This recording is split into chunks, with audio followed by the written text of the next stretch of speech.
আদ্যে ভগতে কর্ম জন্য ভাগ্য জন্যত্তে কর্ম পারতন্ত্র স্বপ্রকাশতাপগমঃ।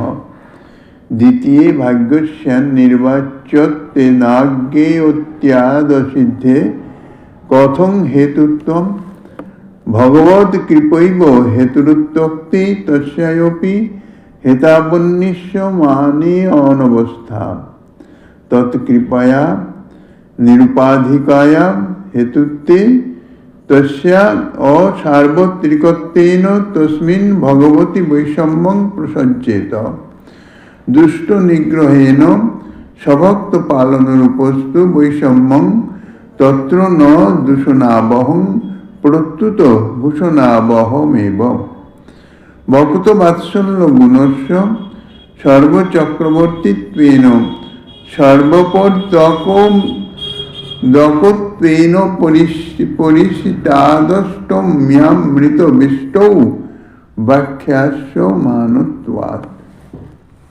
কলিযুগ পাবন অবতার পরম করুণাময় শ্রী শ্রী গৌরাঙ্গ সুন্দরের পরম অন্তরঙ্গ প্রিয় পার্শ্বদবর্য পূজ্যপাদ শিল বিশ্বনাথ চক্রবর্তী পাদ তাহার শ্রী শ্রী মাধুর্য কাদম্বিনী গ্রন্থের প্রথমামৃত বৃষ্টিতে তিনি বলছেন পূর্ব শ্লোকের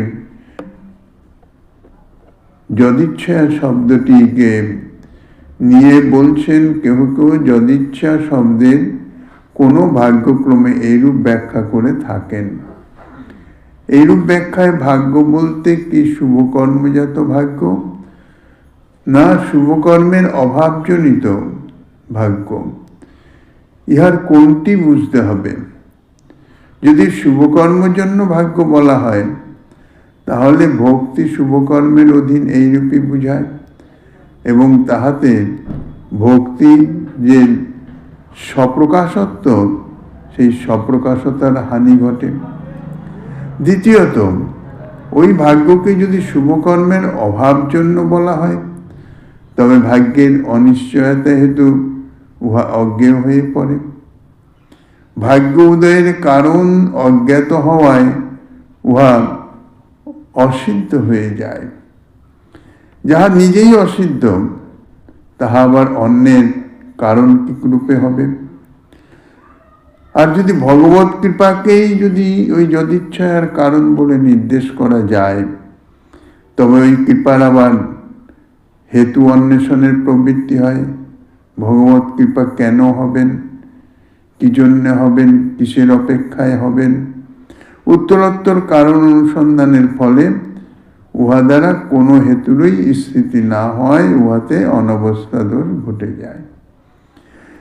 কিন্তু তাহার নিরুপাধি বা অহেতুকী কৃপার ফলে ভক্তির উদয় হয়, যদি এটি ধরে নেওয়া হয় তাহলে ওই অহেতুকী ভগবত কৃপা তাহা তো সব জায়গায় দেখা যায় না, পরন্তু কোনো কোনো স্থানে দেখা যায়। এই জন্যে তাহাতে শ্রী ভগবানের এই অহেতুকী কৃপা তাহার বৈষম্য দোষের প্রসঙ্গ এসে যায়। কিন্তু দুষ্ট নিগ্রহে এবং স্বভক্ত পালনে ভগবানের যে বৈষম্য উহা তাহার পক্ষে দূষণ না হয়ে বরং ভূষণ স্বরূপই হয়ে যায়, কেননা শ্রী ভগবান ভক্ত বৎসল। শ্রী ভগবানের সেই ভক্ত বাৎসল্য রূপ এই গুণ অন্যান্য সকল গুণকে পরাজিত করে সর্বশ্রেষ্ঠ হয়ে সর্বোপরি বিরাজ করে থাকেন। এ সম্বন্ধে এই গ্রন্থের অষ্টমী বৃষ্টিতে, এটা তো প্রথমামৃত বৃষ্টি চলছে, অষ্টমী বৃষ্টিতে এ বিষয়ের বিশেষ আলোচনা করা হয়েছেন।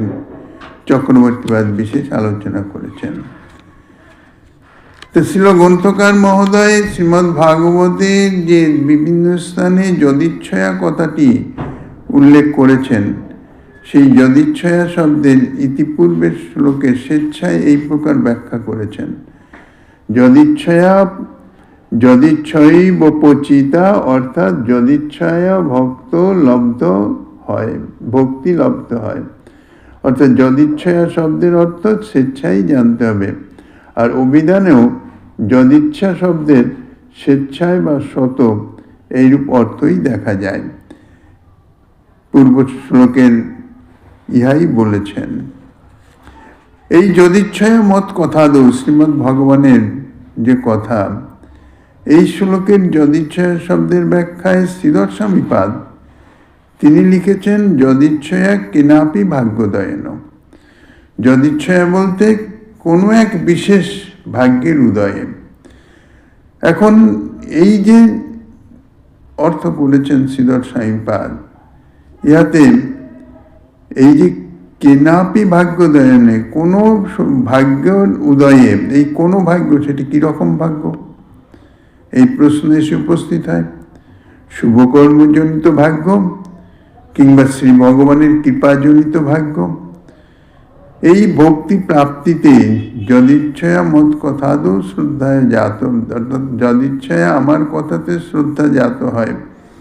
সেই যে যদিচ্ছয়া, অর্থাৎ সেটি শুভকর্মজনিত ভাগ্য না শ্রী ভগবানের কৃপাজনিত ভাগ্য, কিসের দ্বারা, কিসের ফলে এই ভক্তি প্রাপ্তি হয়েছেন, এই ভক্তি প্রাপ্তির হেতু যদি মনে করা হয়, তাহলে অর্থাৎ ভক্তি প্রাপ্তির হেতু যদি কোনো ভাগ্য উদয়ে, অর্থাৎ শুভকর্মজনিত বা ভগবত কৃপাজনিত ভাগ্যের ফলে ভক্তি প্রাপ্তি হয়েছে, যদি এই জাতীয় অর্থ করা হয়, তাহলে ভক্তির তো স্বাতন্ত্র্য থাকে না, সে তো অপেক্ষা এসে যায়।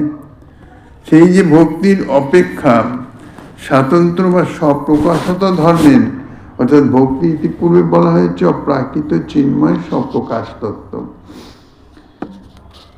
এই ভক্তি শ্রবণাদি শুদ্ধ চিত্তে করায় উদয়, অর্থাৎ স্বপ্রকাশ।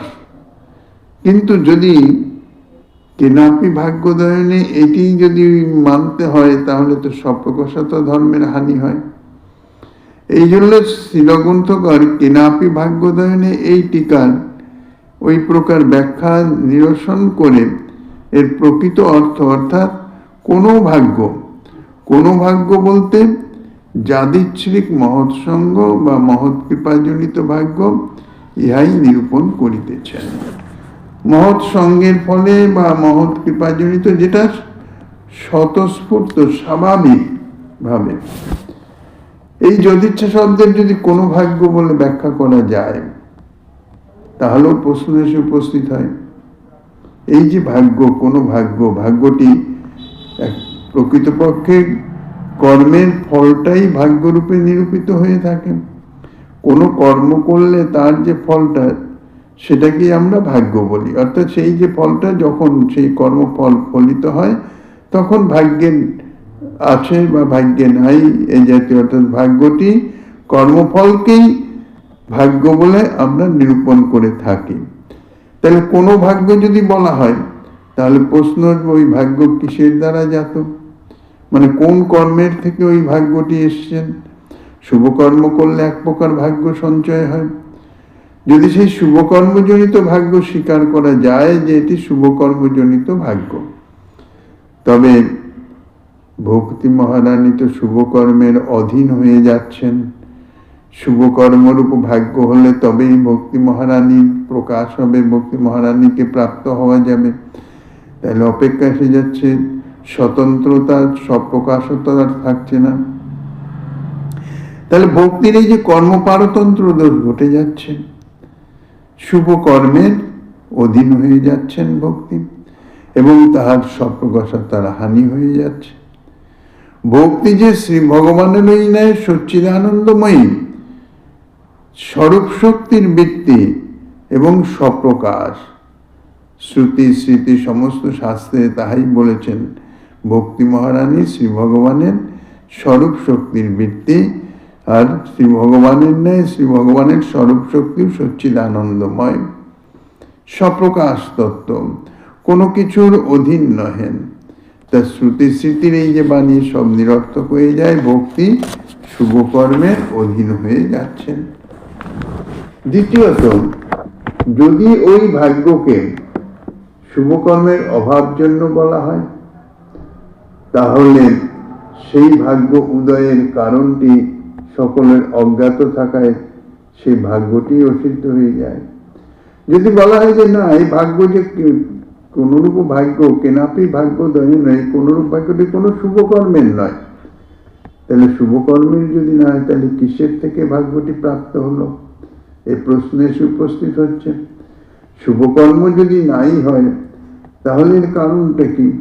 কিসের থেকে সেই ভাগ্যের উদয় হলো? সেই কারণটি তাহলে অজানা হয়ে যায়। তাহলে অজ্ঞাত থাকায় সেই ভাগ্যটি অসিদ্ধ হয়ে যায়। যার কারণই জানা যায় না, তাহা প্রতিষ্ঠিত হবে কিসের উপরে? তাহা অসিদ্ধ হয়ে যায়। এখন যাহা নিজেই অসিদ্ধ, যাহার নিজস্ব প্রতিষ্ঠাই নাই, স্থিতিই নাই, তাহা আবার অন্যের কারণ কি করে হবে? অর্থাৎ ভক্তি প্রাপ্তির কারণ সেই যদিচ্ছা কি করে হবে? সেটি তো হতে পারে না। তৃতীয়ত, যদি শ্রী ভগবানের কৃপাকেই সেই ভাগ্য উদয়ের হেতু বলে মনে করা যায় বা ধরে নেওয়া যায় যে এটি শ্রী ভগবানের কৃপা, তবে সেই কৃপা লাভেরও একটা তো কারণ থাকা চাই। সকলে তো কৃপা প্রাপ্ত হচ্ছেন না। যদি সকলে সার্বজনীন ভাবে কৃপা প্রাপ্ত হতেন তাহলে নয় বলা যেত এটা স্বাভাবিক স্বতঃস্ফূর্ত কৃপা নিরন্তর বর্ষিত হইতেছে সকলের প্রতি, কিন্তু তা তো দেখা যায় না। সকলের তো ভক্তি লাভ হয় না, ভক্তি প্রাপ্তি হয় না। তাহলে শ্রী ভগবানের কৃপাকেই যদি সেই ভাগ্য উদয়ের অর্থাৎ ভক্তি প্রাপ্তির কেনাপি ভাগ্য উদয়ন, সেই ভাগ্যের যদি হেতু অর্থাৎ কারণ যদি বলা হয় যে শ্রী ভগবানের কৃপা, তাহলে সেই কৃপা লাভের কারণটা কি? যিনি প্রাপ্ত হচ্ছেন ভক্তি, যার ভক্তি মহারানী কৃপা করে যার চিত্তে উদিত হচ্ছেন, তিনি সেই যে ভগবত কৃপায় এই যে ভক্তি প্রাপ্ত হলেন, সেই ভগবত কৃপাটি তিনি কিভাবে পেলেন? কিসের জন্য পেলেন? অর্থাৎ তার কারণটা কি? কোন সূত্রে তিনি সেই ভগবত কৃপার অধিকারী হলেন বা প্রাপ্ত হলেন? তাহার আবার হেতু কি ইত্যাদি উত্তরোত্তর কারণের পর কারণ, অর্থাৎ হেতু কোনো হেতুরই কোনো স্থায়িত্ব নির্ণয় করা সম্ভব হয় না। তার ফলে কি হয়? কেননা ভগবত কৃপা লাভের কোনো কারণ নাই। শ্রী ভগবানের কৃপা অহেতুকী বলা হয়েছে, কিন্তু অহেতুকী কৃপা হলে সকলে কেন প্রাপ্ত হন না? এই প্রশ্ন এসে উপস্থিত হন। তাহলে কারো কারোর কাছে হেতু, কারো কারোর কাছে অহেতুকী, এরকম হচ্ছে কি? কিন্তু এটা তো স্থিত হতে পারে না। এই জন্য কোনো হেতুরই স্থায়িত্ব না হওয়ায় অনবস্থা দোষ ঘটে যায়।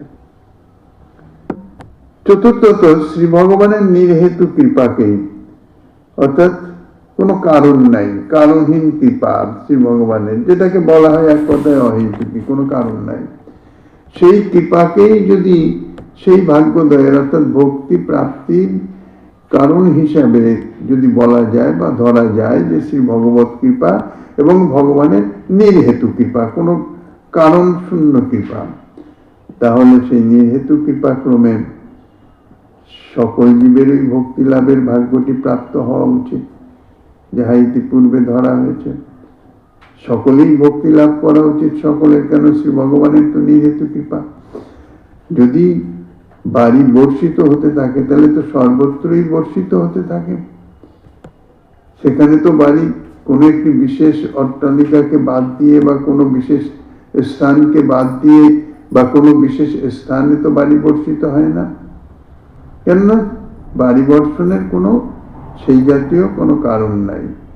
আকাশে মেঘ সঞ্চারিত হয়েছে, বাড়ি বর্ষিত হচ্ছে সর্বত্র, অর্থাৎ যতদূর পর্যন্ত মেঘ সঞ্চারিত ততদূর পর্যন্ত মেঘে যে সঞ্চিত জল, সেই জল সঞ্চিত জলেই বাড়ি অর্থাৎ বর্ষা রূপে বর্ষিত হয়ে যায়। তো শ্রী ভগবানের এই যে কৃপাটি, সেটি যদি নির্হেতু কৃপা হিসাবেই ধরা হয়, যে কোনো কারণ নাই, যেমন বাড়ি বর্ষিত হচ্ছে স্বাভাবিকভাবে সর্বত্রই হচ্ছে, কোনো কারণ, কেউ সেই বৃষ্টির জল প্রাপ্ত হচ্ছেন, কেউ প্রাপ্ত হচ্ছেন না, এই জাতীয় কোনো কারণ নাই। তাহলে জীবের ভক্তি লাভের ভাগ্যটি প্রাপ্ত হওয়া উচিত সকল জীবেরই, কেননা নির্হেতু কৃপা। কেহ কেউ সেই ভাগ্য লাভ করেন, আবার কেহ কেউ করছেন না, এটা স্বাভাবিকভাবে দেখাই যাচ্ছে। সকলে ভক্তি লাভ করছেন না। তাই ইহাতে শ্রী ভগবানের বৈষম্য দোষের প্রসক্তি হয়ে যাচ্ছে। বৈষম্য দোষ হয় শ্রী ভগবানের নির্হেতু কৃপা হলেও সেটি হেতু রূপে প্রতিভাত হইতেছে। যদি বলা যায় শ্রী ভগবানের বৈষম্য দোষ তো আছেই, শ্রী ভগবানের যে বৈষম্য দোষ এটি তো প্রথম থেকেই আছে। কেন? শ্রী ভগবান ভক্ত বৎসল, তিনি স্বভক্ত পালন আর অসুর পালন করে থাকেন। যানারা তানার ভক্ত, তানার আরাধনা করেন, তানার শরণাপন্ন হন, তানাদের তিনি রক্ষা করেন, কৃপা করেন। আর যানারা তানার শরণাপন্ন নন, তানার বিরোধিতা করেন, শত্রু ভাবাপন্ন বা তানার ভক্তের প্রতি দ্রোহী, ভক্তের প্রতি শত্রুতা আচরণ করেন, তাদৃশ যারা, তাদের অসুর বলা হয়। সেই অসুরদের তিনি দণ্ড প্রদান করেন, তাহাদের নিধন করে থাকেন। পরিত্রাণায় সাধনাং বিনাশায় চ দুষ্কৃতাম। এটি তো শ্রী ভগবানের অবতরিত হয়ে তিনি এই কর্ম করেন। কাজে এটা তো স্বাভাবিকভাবে জন্নাতানার ভক্ত, তাদের প্রতি তিনি স্নেহপরায়ণ, কৃপাপরায়ণ, আর যারা অভক্ত তাদের প্রতি তিনি বিদ্বেষ, অর্থাৎ তাদের দণ্ড প্রদানকারী, এটি তিনি করে থাকেন। কাজে বৈষম্য দোষ তো দেখাই যাচ্ছে পরিষ্কার। যদি সেটি বলা যায় শ্রী ভগবানের বৈষম্য দোষ, তার উত্তরে বলা যায় দুষ্টগণের শাসনে এবং স্বভক্তের পালনে যে এই যে বাহ্যিক দৃষ্টিতে শ্রী ভগবানের যে বৈষম্য দোষ অর্থাৎ পক্ষপাতিত্ব দেখা যায়, বাস্তবিক শ্রী ভগবানের ক্ষেত্রে এটি দোষাবহ না হয়ে, দোষ না হয়ে, বরং তার একটি মহৎ গুণ রূপে প্রকাশিত হয়। মহাগুণ স্বরূপ বা মহাগুণেরই হেতু হয়ে থাকে। সেই মহাগুণটি কি? তিনি ভক্ত বৎসল। ভক্ত বৎসলতা এই যে মহাগুণ, এই মহাগুণের প্রকাশ অর্থাৎ পরিচয় হয়ে যায়। যেহেতু শ্রী ভগবানের ভক্ত বাৎসল্য গুণ অন্যান্য সমস্ত গুণের উপরে বিরাজ করেন, শ্রী ভগবানের অনন্ত গুণ, কিন্তু সমস্ত গুণের থেকে ভগবান সর্বজীবের প্রতি স্বাভাবিকভাবেই তিনি করুণাময়, করুণা করেন। তিনি ভক্ত বৎসল, তিনি জীব বৎসল, কেননা সমস্ত জীবই তার অংশ। তিনি জগৎ পিতা, সকলের প্রতি কৃপা করেন এবং স্বাভাবিকভাবে কৃপা করেন। সেখানে কোনো ভেদ বুদ্ধি নাই, কোনো হেতু নাই, কোনো কিছু নাই। সেই যে স্বাভাবিক কৃপা তাহা সর্বজীবের প্রতি বর্ষিত হচ্ছে, তাহা কি অসুর ভাবাপন্ন কি ভক্ত ভাবাপন্ন, সর্বদা এটা হচ্ছে সার্বজনীন কৃপা। এটি হচ্ছে সার্বজনীন একটি গুণ, দয়া গুণ। সর্বভূতে তিনি দয়াবান, সর্বভূতকে তিনি আহার যোগাচ্ছেন, পালন করছেন, তিনি পালন পোষণ কর্তা সমস্ত জীবের, সেটি হচ্ছে স্বাভাবিক গুণ। কিন্তু তার মধ্যেও তার একটি বিশেষ গুণ হইতেছে তিনি ভক্ত বৎসল। এই সর্বজীবের মধ্যে যাহারা তার ভক্ত, তার অনুগত, তার শরণাগত, তার সেবা পরায়ণ, তাদৃশ জানারা তারা ভক্ত নামে আখ্যায়িত, ভক্ত নামে পরিচিত। আর তাদের প্রতি শ্রী ভগবানের বিশেষ প্রীতি, বিশেষ কৃপা সদা সর্বদাই লক্ষিত হয়। যার জন্য তিনি বলেছেন ভক্ত আমার মাতা পিতা, ভক্ত আমার গুরু, ভক্তই ওনার সব। এবং এও বলেছেন তিনি মদ ভক্ত বিনোদার্থম করমি বিবিধ ক্রিয়া।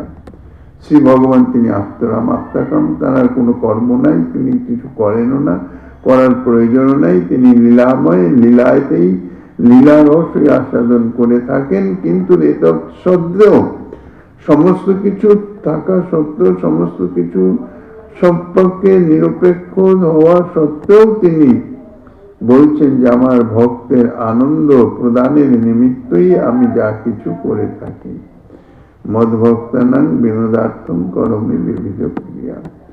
নানান রকম তিনি করে থাকেন। তিনি যে সমস্ত কর্ম করে থাকেন নানান রকম, সেটি হচ্ছে তার লীলা। সেই লীলা করেন কেন? ভক্তকে আনন্দ প্রদান করার জন্যে। এর উৎসটা কোথায়? এই ভক্ত বাৎসল্য মহাগুণ। কাজে তাঁর যে পক্ষপাতিত্ব বা বৈষম্য দোষ, অর্থাৎ ভক্তের পালন পোষণ আর অসুরের মারণ বা দণ্ড প্রদান, ভক্ত বিরোধী যারা তাদের দণ্ড প্রদান, ভক্ত দেশকারীর প্রতি যে দণ্ড প্রদান, ইহা তাঁর বিশেষ গুণ, এই ভক্ত বৎসলতার বিশেষ গুণ। অসুরগণের নিধনের তাহাদের প্রতিও শ্রী ভগবানের সেই মহাকৃপারই প্রকাশ হয়ে থাকে। তিনি স্বভক্ত পালন এবং ভক্তদ্বেষীগণকে নিধন করে থাকেন, এটি স্বাভাবিক। এটি তার ভক্তবৎসলতা গুণের প্রকাশ। অন্যান্য সমস্ত গুণের থেকেও সর্বশ্রেষ্ঠ গুণ হচ্ছেন তিনি ভক্তবৎসল। যে কেউ তার শরণাগত হন না কেন, শ্রী ভগবান তাকে যে আশ্রয় অর্থাৎ গ্রহণ করেন এবং তাকে সর্ববিতভাবে অভয় প্রদান করেন, এটি শ্রী ভগবানের ব্রত। সেখানে শত্রু মিত্র বলে কোনো কথা নেই, শরণাগতি নিয়ে কথা। যে কেউ শ্রী ভগবানের শরণ গ্রহণ করেন, কৃষ্ণ তোমার হং যদি বলে একবার, কৃষ্ণ তাদের ভববন্ধন থেকে করেন পার। তাকে একান্ত আপনার জন বলে মনে করেন। যখন শ্রী রামচন্দ্র অবতারে বানর সৈন্য ইত্যাদি সৈন্য নিয়ে যখন সমুদ্র মন্থন করে যখন লঙ্কায় পৌঁছালেন, যুদ্ধের প্রস্তুতি চলছে, লঙ্কায় শতযোজন সমুদ্র পার হয়ে বানর ভাল্লুক ইত্যাদি সমস্ত সৈন্য সামন্ত নিয়ে তিনি লঙ্কায় পৌঁছেছেন, যেটি সাধারণ কথা নয়। শতযোজন সমুদ্র পার হওয়া, এইসব সৈন্য সামন্ত নিয়ে আসা বিশেষ বিশেষ বিশেষ ঐতিহ্য সম্পন্ন, ঐশ্বরিক শক্তি সম্পন্ন।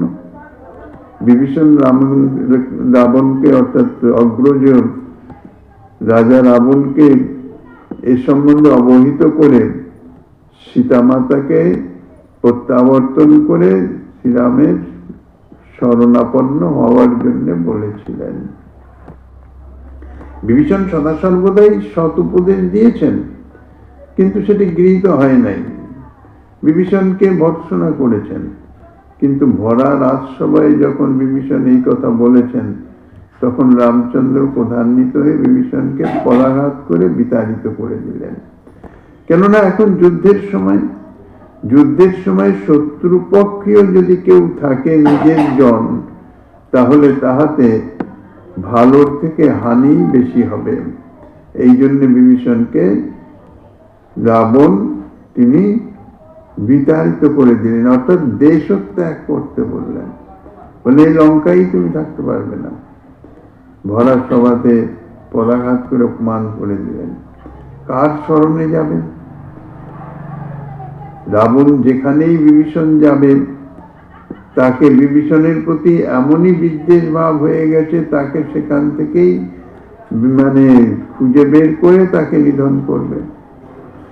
এই জন্যে বিভীষণ যদি এই অবস্থায় শ্রীরামচন্দ্রের স্মরণে যান, তাহলে লোকে বলবে যে দেখো, বিপদের সময় দাদাকে পরিত্যাগ করে হোক, সে দাদার বিতাড়িত করলেও তাই বলে শত্রুপক্ষের আশ্রয় নিতে হবে, এই কথা উঠবে। এই জন্য বিভীষণ মাতার শরণাপন্ন হয়েছিলেন এবং মাতার আদেশে বিচার বিবেচনা করে মাতাকে বুঝালেন বিভীষণ যে আমি বিশ্বের যে কোনো জায়গায় থাকি না কেন, রাবণ অর্থাৎ অগ্রজ আমাকে সেখান থেকে খুঁজে বের করে নিধন করবে। একমাত্র যদি শ্রীরামচন্দ্রের শরণাপন্ন হওয়া যায়, সেখান থেকে আমাকে মারতে পারছে না। কারণ রামচন্দ্রকে পরাজিত করবে, তারপরে তো, তার আগে তো আর রামচন্দ্রের শরণাপন্ন জনকে নিতে পারবে না। তাই রামচন্দ্রের শরণাপন্ন হওয়ার জন্য রামচন্দ্রের শিবিরে গেলেন। এখন প্রধান শত্রু রাবণ রাজা, তার ভাই, সেই যদি এখন শত্রু শিবিরের শরণ নেওয়ার যায়, তার উপর রাক্ষস জাতি নানাবিধ ছল চাতুরি মায়া ইত্যাদি শত্রু ভাবাপন্ন কোন ভাবে এসছে তার কোনো নির্ণয় নাই, পরিচয় নাই, ইতিপূর্বে কখনো দেখা সাক্ষাৎ নাই। একমাত্র হনুমানই জানে বিভীষণের পরিচয়, আর তো কেউ জানে না। হনুমান যখন ইতিপূর্বে এসেছিল তখন বিভীষণের মাধ্যমে, বিভীষণের সাহায্যে তিনি যা কিছু কর্ম করেছিলেন। বিভীষণ যে একান্ত শ্রীরামের ভক্ত, এই রাক্ষস কুলের মধ্যে একমাত্র হনুমান জানেন, আর কেউ জানেন না। সকলেই, বিশেষ করে যে মন্ত্রী সুগ্রীব রাজ, তিনি তো একেবারেই বিরোধিতা করছেন। এমনকি ভ্রাতা লক্ষণও তাই, যে না, কোনোভাবেই শত্রুপক্ষের জনকে আশ্রয় দেওয়া উচিত নয়। সুগ্রীব এ পর্যন্ত বলেন, ঠিক আছে, যদি আশ্রয় আপনাকে দিতে হয়, আপনার শরণাগত হয়েছেন, ঠিক আছে, আশ্রয় যদি দেন তাহলে তাকে বন্দী করে রাখেন। যুদ্ধ সমাপ্ত হবে, তারপরে তার বিচার করা যাবে যে তাকে কি করা যায়। তখন শ্রীরামচন্দ্র বলেছিলেন, কেউ যদি আমার শরণ গ্রহণ করেন তাহলে আমি তাকে অভয় প্রদান করি, এটি আমার ব্রত। কেউ তো কারো ব্রত ভঙ্গ করেন না, ব্রত নষ্ট করেন না, তা আমার ব্রত তাকে অভয় প্রদান করি। এখন সে আমার শরণাপন্ন হয়েছেন, আমার শরণ গ্রহণ করেন, তাকে যদি আমি বন্দী করে রাখি তাহলে তো তাহাকে অভয় দান করা হলো না, তাকে তো সে তো ভয়েই রইল, তাহলে আমার ব্রত নষ্ট হয়ে যায়, সেটি তো সম্ভব নয়। হোক সে শত্রুপক্ষ আর যাই হোক, আমি আমার ব্রতচ্যুত হব না। ইহাই হচ্ছে শ্রী ভগবানের ভক্তবৎসলতা গুণ। আর এই জন্যই বলছেন, অন্যান্য সমস্ত গুণের শিরোপরি অর্থাৎ সর্বশ্রেষ্ঠ মুকুট রূপে বিরাজিত শ্রী ভগবানের এই ভক্তবৎসল। ভক্তকে, যিনি শ্রী ভগবানের শরণাগত, কায়ে মনোবাক্যে সর্বতভাবে শ্রী ভগবানের শরণাগত, শ্রী ভগবত সেবায়, শ্রী ভগবত পিত্তার্থে ভগবত সেবায় রত, সেবা ভাবনায় রত, তিনি হচ্ছেন ভক্ত। আর সেই ভক্তের প্রতি তাঁর এ জাতীয় বৎসলতা, এ জাতীয় স্নেহ, এ জাতীয় প্রীতি যে তিনি তাকে অভয় প্রদান করেন, এমনকি নিজের থেকেও অভয় প্রদান করেন। অন্যান্য সমস্ত কিছু থেকে তো অভয় প্রদান করছেনই, এমনকি প্রয়োজন হলে নিজ থেকেও অভয় প্রদান করেন। এই জন্যে শ্রী ভগবানের এই যে বৈষম্য দোষ, তিনি ভক্তগণকে রক্ষা করেন, পালন করেন, অসুরগণকে দণ্ড প্রদান করেন, নিধন করেন, ইহাই হচ্ছে তাঁর বিশেষ গুণ, ভক্তবৎসলতা গুণ। শ্রী ভগবান ভক্তগণের বিদ্বেষে, তারপরেও দ্বিতীয়ত বিচারের কথাই যে অসুরগণের প্রতি তাঁর যে শ্রী ভগবানের যে বিদ্বেষী যদি ধরা হয়, অর্থাৎ অসুরগণকে তিনি নিধন করেন, দণ্ড প্রদান করেন, কিন্তু অসুরগণের প্রতিও শ্রী ভগবানের মহাকৃপারই প্রকাশ হয়ে থাকেন। কেননা যে তিনি হচ্ছেন হতারি গতি দায়ক। শ্রী ভগবান এবং ভক্তগণের বিদ্বেষের ফলে অসুরগণের যে আত্মা, তাহাদের যে অপরাধ হয়, তার ফলে তাহারা অনন্তকাল মহা দুঃখময় নরকভোগ, ইহাই তাহাদের সেই কর্মের, অর্থাৎ সাধুগণের প্রতি, ভক্তগণের প্রতি বিদ্বেষ আচরণের ফলরূপে তাহারা প্রাপ্ত হবে। অনন্তকাল মহা দুঃখময় নরক যন্ত্রণা ভোগ করতে হবে, জীবনে তারা কখনো ভক্তি লাভ করতে পারবে না, কখনো কোনো কালেও ভক্তি লাভ করবে না। কিন্তু তাদৃশ জনম যখন শ্রী ভগবান কৃপা করে তাদের দণ্ড প্রদান করেন, নিধন করেন, শ্রী ভগবান কৃপা করে নিধনের ফলে কি হয়? হতারি গতি দায়ক, শ্রী ভগবানের এক নাম। শ্রী ভগবানের হস্তে, শ্রী গোবিন্দের হস্তে যিনি নিধন প্রাপ্ত হন, অর্থাৎ যিনি মৃত্যু মুখে পতিত হন, তিনি মুক্তি লাভ করেন। যার কর্মের ফল প্রাপ্তি ছিল অনন্ত নরক যন্ত্রণা, সেই অনন্ত নরক যন্ত্রণা থেকে তাকে মুক্ত করে তাকে মুক্তি প্রদান করছেন, সাযুজ্য মুক্তি প্রদান করেন, যা যোগীজন দুর্লভ। জ্ঞানীগণ যোগীগণ তাহারা কত কঠোর কৃচ্ছ সাধনা করেন মুক্তি লাভের জন্য, কিন্তু তাহা প্রাপ্ত হন না। অনেক অনেক বৎসর, অনেক অনেক জন্ম সাধনা করার পরে তাহারা এই দুর্লভ মুক্তি হয়তো প্রাপ্ত হন ভগবত সাধনার ফলে। আর এই সমস্ত আসরিক ভাবাপন্ন ভক্ত বিদ্বেষীগণ, তাহাদের দণ্ড প্রদান চলে শ্রী ভগবান কিরকম কৃপা করছেন না, তাদের সেই যে দুর্লভ মুক্তি, যোগীজন দুর্লভ মুক্তি তাহা প্রদান করছেন। তাহলে তার ফলে কি শুধু যে ভক্তদের প্রতি শ্রী ভগবান কৃপা পরায়ণ করুণা করেন তা নয়, অসুরগণের প্রতিও যে কৃপা করছেন। বাহ্যিক দৃষ্টিতে অসুরগণকে নিধন করছেন সেটি দেখা যাচ্ছে, অসুর মারণ নীলাভ, কিন্তু অসুর মারণটা তো বাইরে।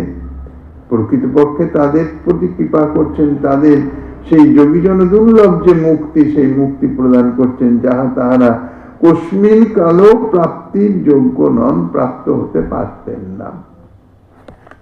তাহলে এর ফলে সেই শুধু সাধুজন অর্থাৎ ভক্ত বৎসল, শুধু যে এটাই বলা যায় তা নয়, বাস্তবিক তিনি জীব বৎসল, সমস্ত জীবের প্রতি তিনি করুণাময়। যার প্রতি যেভাবে করুণা প্রকাশিত হলে তাহার সর্বশ্রেষ্ঠ প্রাপ্তি হয়, অর্থাৎ লাভ হয়, সেখানে শ্রী ভগবানের সেই ভক্ত বৎসলতা গুণ সেইভাবেই প্রকাশিত হয়। বাস্তবিক ভক্ত অভক্ত বলে কোনো কথা নয়। ভক্তের প্রতি যেভাবেই তাঁর কৃপা করুণা প্রকাশিত হলে ভক্তের ভক্তি আরো উজ্জীবিত হয়ে, আরো উৎকর্ষতা প্রাপ্ত হয়ে তাহার অভিষ্ট প্রদান করেন, সেখানে তিনি তাঁর সেই ভক্ত বৎসলতা গুণ সেইভাবেই প্রকাশিত হন। আর যেখানে প্রকাশিত হয়ে তাহাদের যে ভক্ত বিদ্বেষ ভাব, সেই সমস্ত অসুরগণের সেই বিদ্বেষ ভাব তো দূরীভূত এমনি হবে না। কাজেই তাহাদের শরীর থেকে, অর্থাৎ তাহাদের সেই অসুরত্ব থেকে, আসরিক জীবন থেকে তাহাদের মুক্ত করে, তাহাদের নিধন করে, তাহাদের মুক্তি প্রদান করে তাহাদের কল্যাণ করিতেছেন, তাহাদের প্রতি কৃপা করিতেছেন। কাজেই শ্রী ভগবান বাহ্যিক দিক দিয়ে বৈষম্য পরায়ণ পক্ষপাত দুষ্ট দেখা গেলেও প্রকৃতপক্ষে যদি তত্ত্ব বিচার করা যায়, শ্রী ভগবান বাস্তবিক তাঁর যে কৃপা সদা সর্বদা নির্হেতু, অর্থাৎ অহেতুকী কৃপা পরায়ণ, এবং তাঁর সেই অহেতুকী কৃপা সকলের প্রতি বর্ষিত হচ্ছে যথাযোগ্য ভাবে।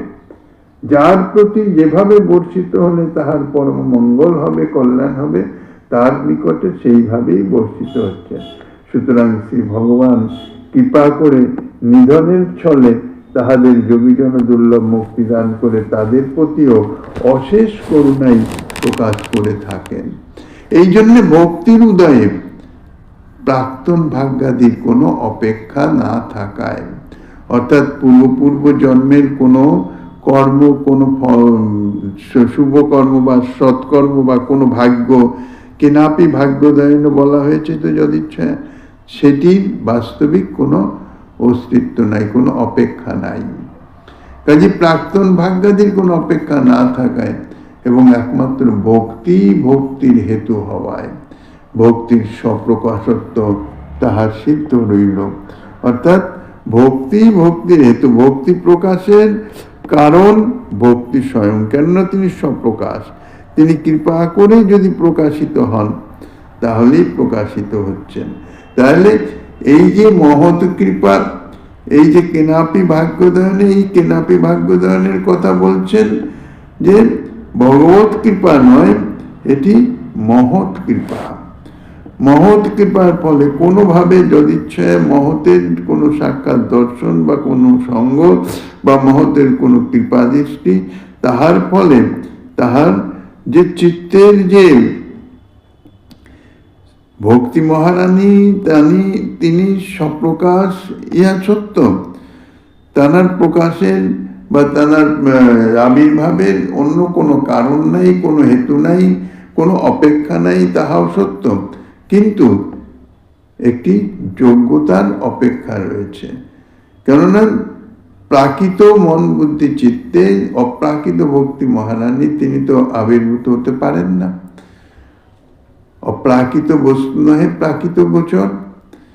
তাহলে প্রাকৃত চিত্ত, সেই প্রাকৃত চিত্তের অপ্রাকৃতত্ব প্রাপ্তি পর্যন্ত তাহাকে অপেক্ষা হতে হয়। ভক্তি মহারানী প্রকাশিত হতে পারেন না, কেননা যতক্ষণ না চিত্ত শুদ্ধ হচ্ছে, বিশুদ্ধ সত্তাত্মক হচ্ছে, ততক্ষণ ভক্তি মহারানীর অপ্রাকৃতত্ব গুণের জন্যে স্বপ্রকাশ তত্ত্ব হলেও তিনি সেখানে স্বপ্রকাশিত হলেও সেই যে মানে ব্যক্তি বা সেই যে চিত্ত, তাহা ভক্তি মহারানীকে প্রাপ্ত হতে পারেন না তাহার প্রাকৃতত্ব দোষের জন্য। এই প্রাকৃতত্ব দোষটি দূরীভূত করার জন্যে যে ভাগ্যের প্রয়োজন হয়, সেই ভাগ্যটার কথাই বলছেন, যদিচ্ছয় কেনাপি ভাগ্যোদয়েন। সেই ভাগ্যটি কিভাবে প্রাপ্ত হয়, তাহা মহৎ কৃপা জনিত। মহৎ কৃপা বিনা কোনো কর্মে ভক্তি নয়। কৃষ্ণ ভক্তি দূরে রহু, সংসার না যায় ক্ষয়। আর এই সংসার অর্থাৎ ভোগ বাসনা, ইহাই হচ্ছে চিত্তের অশুদ্ধিতার কারণ। চিত্তের শুদ্ধ বা চিত্তের যে অপ্রাকৃতত্বতার যে বাধা, তাহাই হইতেছে এই যে ভোগাকাঙ্ক্ষা অর্থাৎ সংসার। এবং সেটি এই যে ভোগাকাঙ্ক্ষা চিত্তশুদ্ধি, এর মূল হইতেছে মহৎ কৃপা। মহৎ কৃপা শ্রীগুরু পাদাশ্রয়ের মাধ্যমে শ্রীগুরু কৃপা প্রাপ্ত হলাম, শ্রীগুরুদেবের উপদেশে ভজন ক্রিয়া শুরু হলো ঠিকই, কিন্তু সেই যে ভজন ক্রিয়ার ফলে যে চিত্ত শুদ্ধ হবে, সেই ভজন ক্রিয়াটি চলতে থাকার অর্থাৎ চালু থাকার জন্য মহৎ কৃপার বিশেষ অপেক্ষা আছে। মহৎ কৃপা যদি না থাকে সদা সর্বদাই, তাহলে কি হয়, এই যে ভজন ক্রিয়াটি এটি ঠিক মতো হবে না। ধীরে ধীরে এর মধ্যে নানান রকম বৈগুণ্য এসে গিয়ে এই ভজন ক্রিয়াটি নষ্ট হয়ে যায়। যার জন্যই বলেছেন ঠাকুর মহাশয়, মার্জন হয় ভজন সাধু সঙ্গ অনুক্ষণ। ভজনটিকে মার্জন করতে হবে। একটি বাসনকে যদি ফেলে রাখা যায়, তাহলে ধীরে ধীরে বাসনের যে উজ্জ্বলতা কমতে তাহার মধ্যে এমন একটা ময়লার আস্তরণ পড়ে যায়। আর সেই বাসনটিকে যদি নিত্য মার্জন করা হয়, তাহলে সবসময় কোনো রকম ময়লা তাতে মানে অবস্থান করার সুযোগই পায় না। সেই রকম চিত্তকে মার্জন করতে হবে ভজন ক্রিয়ার মাধ্যমে। এবং সেই ভজন ক্রিয়াটি কি হচ্ছে, সাধু সঙ্গ অনুক্ষণ অর্থাৎ মহৎ কৃপা। মহতের যে বাণী, মহতের যে আদেশ কৃপা উপদেশ, মহতের যে আদর্শ, তাহাতে অনুপ্রাণিত হয়ে তাহার অনুসরণ করে সেই যে মহৎ কৃপাকে যে পর্যালোচনা করে তাহা নিজের জীবনে তাহাকে রূপায়িত করে যে ভজন ক্রিয়া, সেটা ওই মহৎ কৃপার অধীন হয়ে থাকে। এবং এই মহৎ কৃপার ফলে তাহার সেই ভজন ক্রিয়াটি ঠিক মতো হতে ধীরে সেই জাতীয় ভাগ্য তার প্রকাশিত হয় মহৎ কৃপার ফলে, যে ভাগ্যের দ্বারা তাহার সেই চিত্ত শুদ্ধ বিশুদ্ধ সত্তাত্মকে পরিণত হয়ে ভক্তি মহারানীর আবির্ভাব যোগ্য হয়ে ভক্তি মহারানীকে আবির্ভাব করায়। ইহাই হচ্ছে কিনাপি ভাগ্যোদয়েন যদিচ্ছয়া। পরবর্তীতে গোস্বাইপাদ যাহা বলছেন, শ্রীমন মহাপ্রভু গিরিধারীলালের কৃপা হলে আগামী দিন আস্বাদনের বাসনা রেখে অধ্যকার ভাগবতী কথার এখানেই বিশ্রাম।